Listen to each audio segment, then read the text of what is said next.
गाड़ी संख्या 1-10 मिनट पर प्लेटफॉर्म क्रमांक 7 से जाएगी।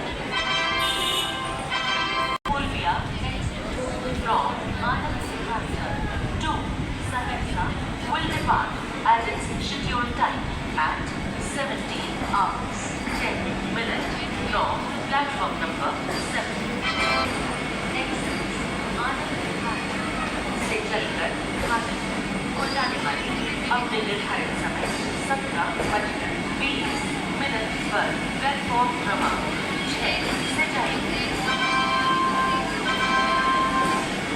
Your attention please. Train number 22406 from Anand Vihar to Khagar will depart at its scheduled time at 17 hours.